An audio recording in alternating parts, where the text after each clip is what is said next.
I love LA so much. I love the light. In LA, Mulholland Drive is a famous road. And there's much mood. There's so many stories about that road. And it's a very kind of dreamy thing to think about. You know, the old story, so many people come here to try to realize their dreams. Mulholland Drive was a particular road that I remember when I was down on my luck, and remember thinking, oh, this day is going too bad, and this has been a succession of really bad days. I could just do a quick turn and just drive off this cliff. But there are times when you just drive smoothly around and the light's right, and it's the opposite of that. And it's, you know, you're listening to the right song, and so I think it's, again, a great symbolic thing that, you know, can mean a lot of great things to some people and a lot of very dark things. The long, unending, winding road. I just have to give you some backstory. I'd spent 10 years of auditioning in Los Angeles, where lucky if you get to meet the director, and if you do, it's a quick 5-minute meeting. You might not get a bit of eye contact or a handshake or anything. And then I get this call, you have a meeting with David Lynch.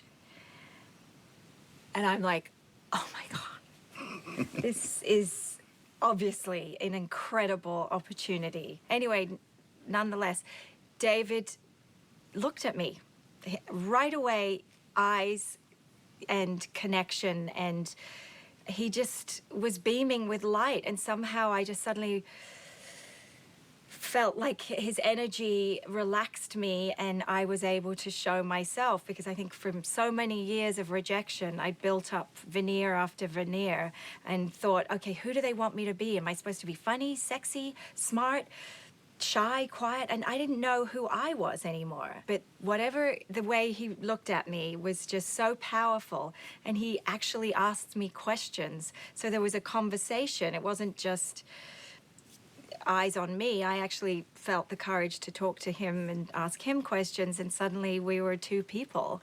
And I walked out of that meeting just like almost in floods of tears. It was one of the most special. Sorry, it's getting pretty cheesy now, isn't it? So beautiful.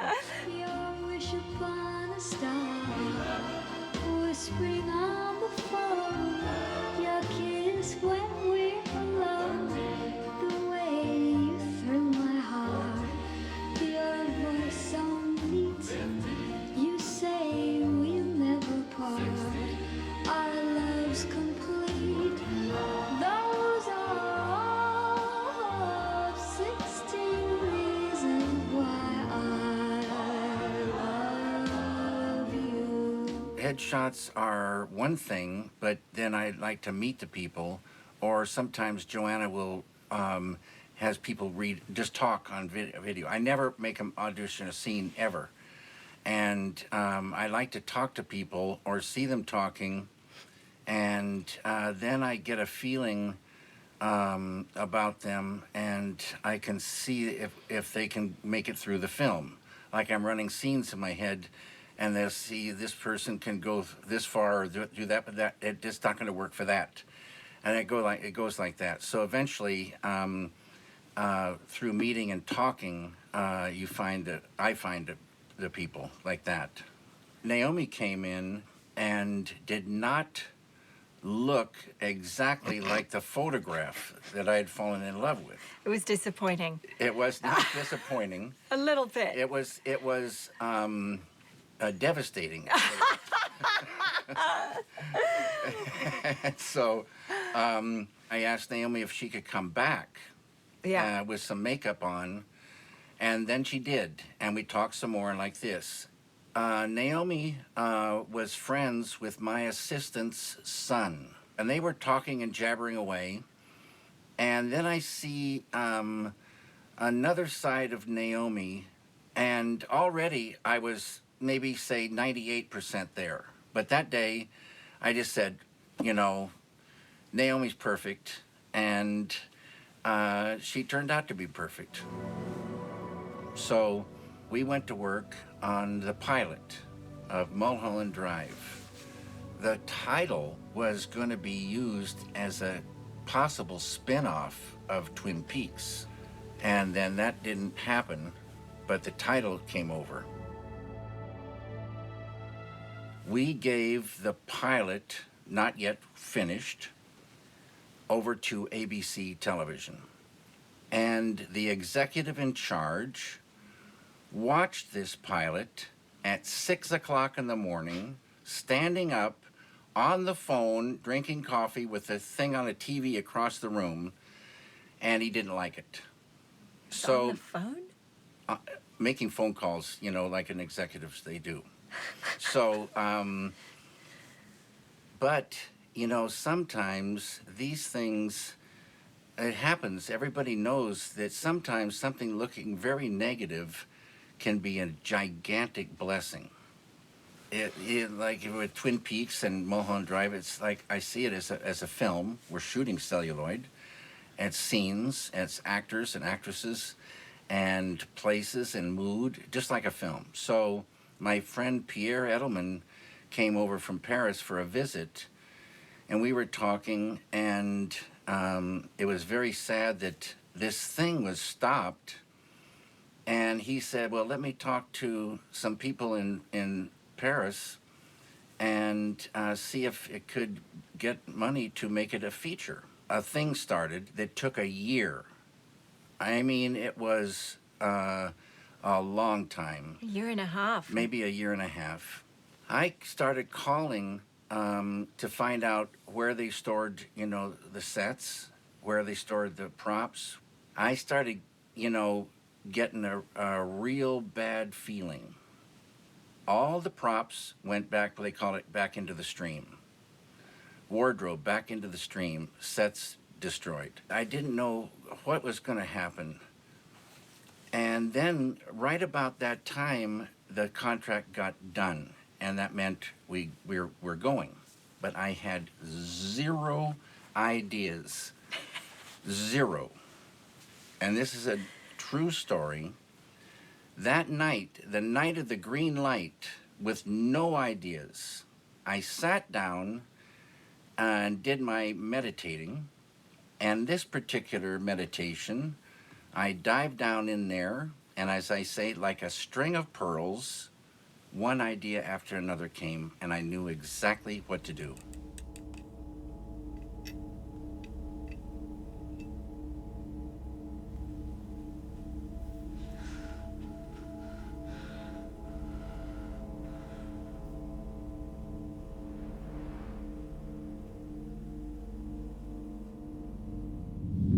When David called and said that might be happening, the level of excitement. And then I came back here.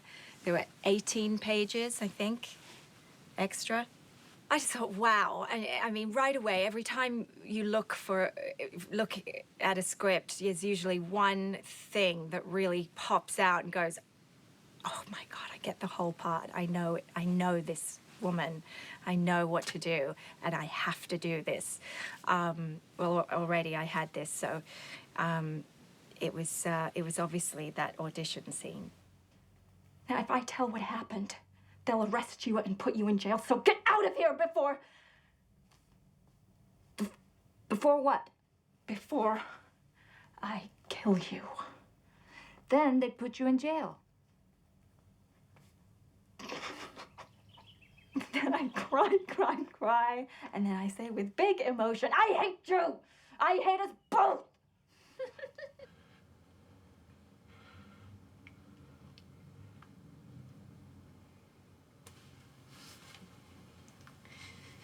I hate you.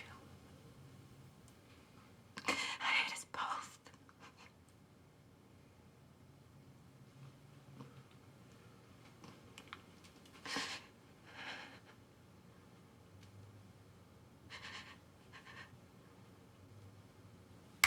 I remember us being in that building, and we went to a boardroom and rehearsed with all the actors who also had many experiences and their own version of that story to tell.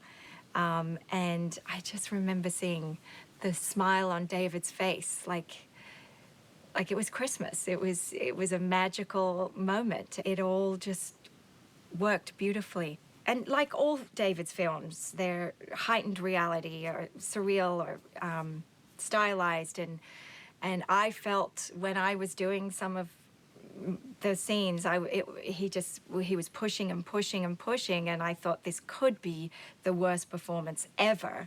But he'll never let you go past the truth. But I just looked back at the film last week for the first time in 15 years.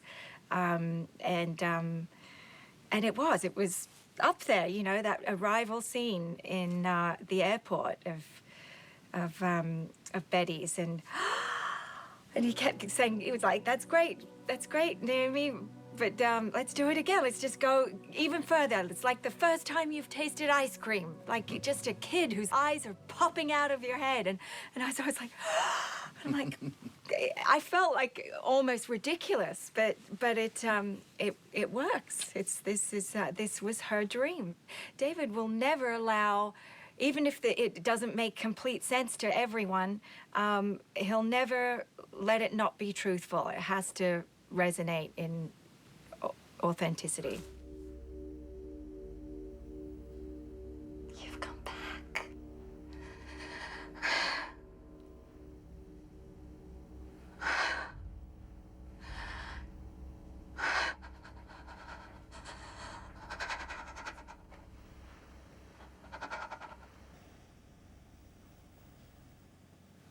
I think he basically lets an actor do what they want to do, and then he adds what he feels is missing, and not in a line reading or a result even. It's just a feeling that is coming to him. Before each scene, we spent about half an hour to 45 minutes blocking it and rehearsing it. I think he wants to put it up on its feet and then see what needs fixing. There were times where we would have to do it over and over again until we got it. The masturbation scene was particularly difficult, and for obvious reasons.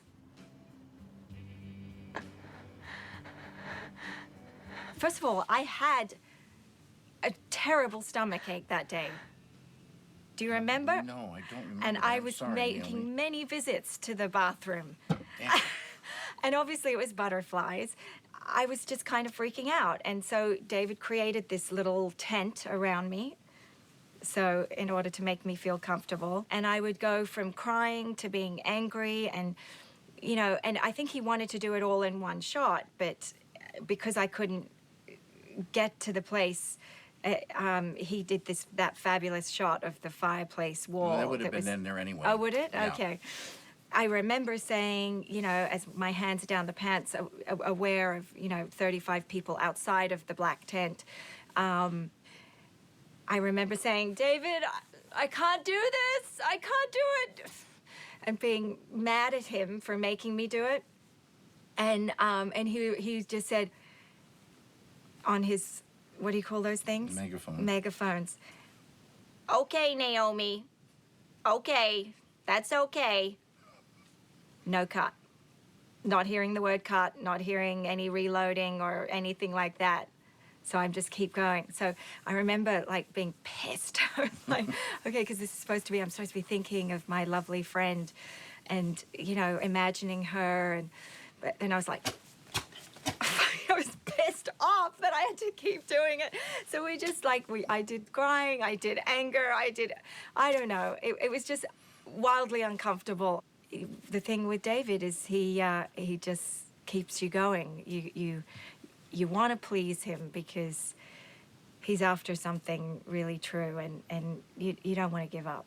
I mean, his theory is that we don't all have to have the same understanding. Different things appeal to different people at different times, and it's not all logical and making perfect sense. But if it's real and true, it links up and you can connect.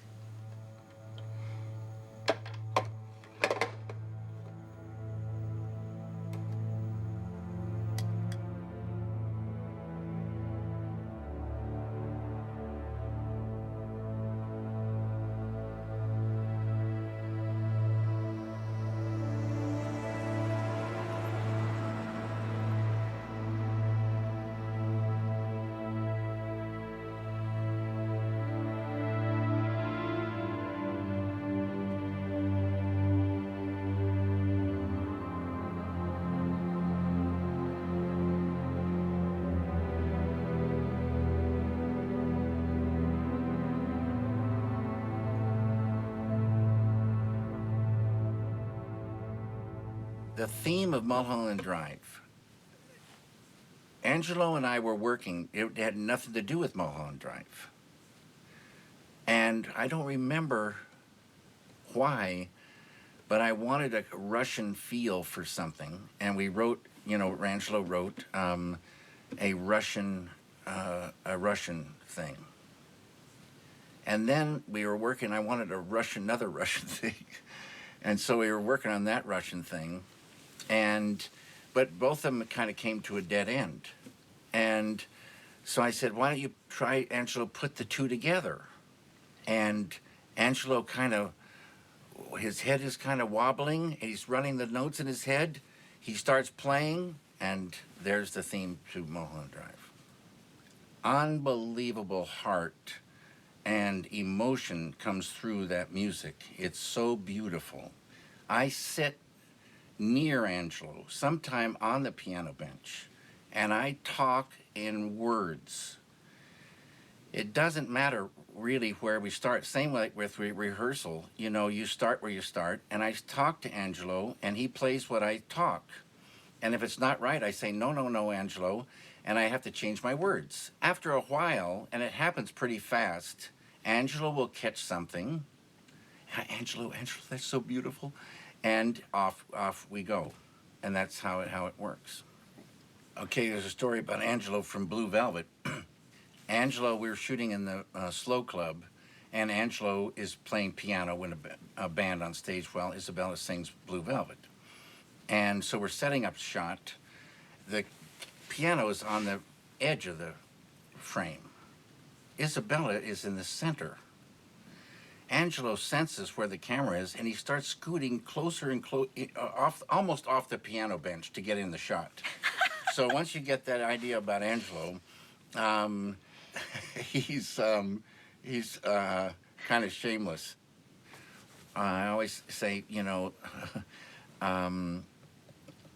it's sound and picture flowing together in time. Its sound is so important, and so it just seems to be common sense that sound being so important is something that you work very hard on to get it to feel correct. Same way with the picture, same way with every element.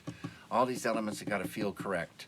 A lot of times I say picture dictates sound, but a lot of times it's the reverse. You find some sound or something like that that says a mood, then you try to get the picture to go with that. Or you find a piece of music and a scene pops out of this music, then you get the picture to go with that. Cinema is a lot like music, that it has movements and it has it needs to be fast in this area and slow in this, and it has transitions just like in music.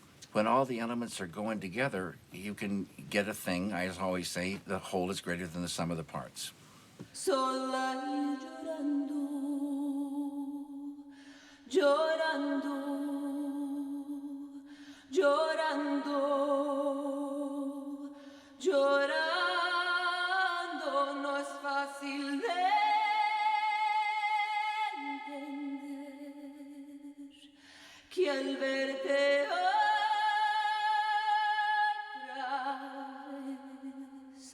yo estoy llorando. In this very room, one morning, where I've got a music agent named Brian Laux. And Brian calls every now and again and says, David, you got to meet this person. They want to just come up, maybe have a coffee and sing for you or do something like this. So Rebecca Del Rio came up.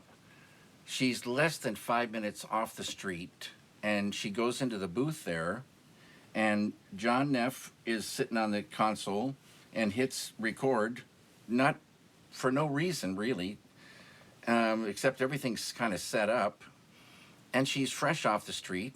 She sings that version, and that's it.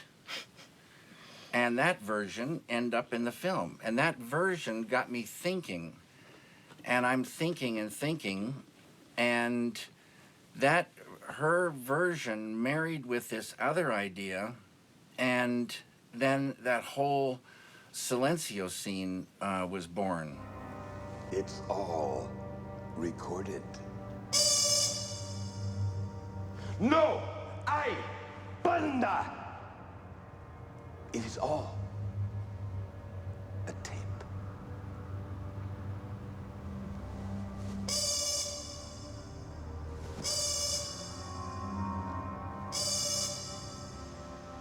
Il n'est pas d'orchestre. It is an illusion. The tone of the film, there's the thriller aspect and there's the surreal thing, but there was so much humor. There's so many funny, absurd moments. That whole sequence with the shooting through the wall.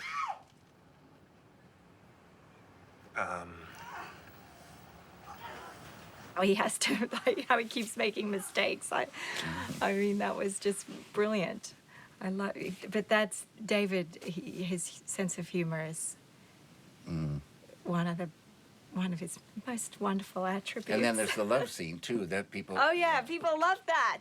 And I have to say, 15 years on, it was pretty hot. It's a nice scene. It's pretty good. I'm as But, as yeah, the thing as sort is- of freaked out as I was on the day. I'm pretty glad that's on celluloid for because it's not like that anymore. It's about love. It's about love, and it's so it was beautiful. tender. It was really, really. Yeah, no, it's real important. I'm in love with you.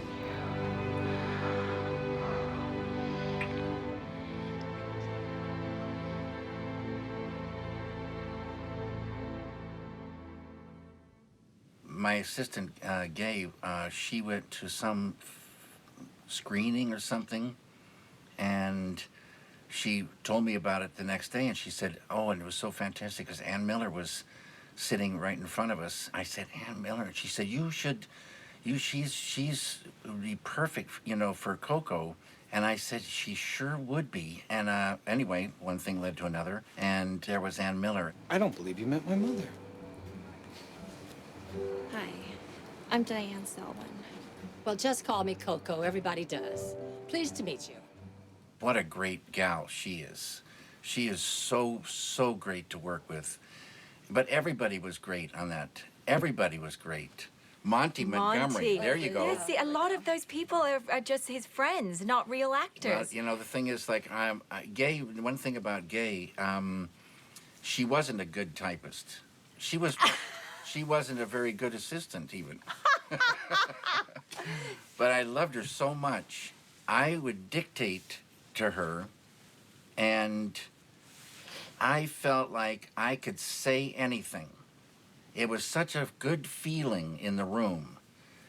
And so it's in that kind of freedom, you can say things and ideas can come freely. So I was sitting, and all of a sudden, the cowboy started walking in, and I start talking and Gay's typing, and it was like my friend Monty was perfect for the cowboy. Man's attitude goes some ways, the way his life will be. Is that something you might agree with? Monty was perfect, but Monty cannot memorize a line to save his life. So it was very difficult working, but Did you have so to put perfect. up boards? Justin was holding the dialogue, but it looked like Monty was reading, or Monty couldn't read it or something. And we worked hard, but Monty was so good. And Monty brought his own wardrobe. That's Tom Mix's clothes. And they're worth a fortune. It's like incredible wardrobe he had. I feel so fortunate that I found Naomi, and there's a line in the thing, you're gonna knock it out of the park.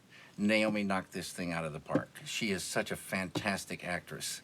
And since Mulholland Drive, everybody knows that. Everybody's seen her, you know, shine everything she does. So very, very, very fortunate. Very fortunate. And it shows you something about life. You never know. It's fate plays such a role.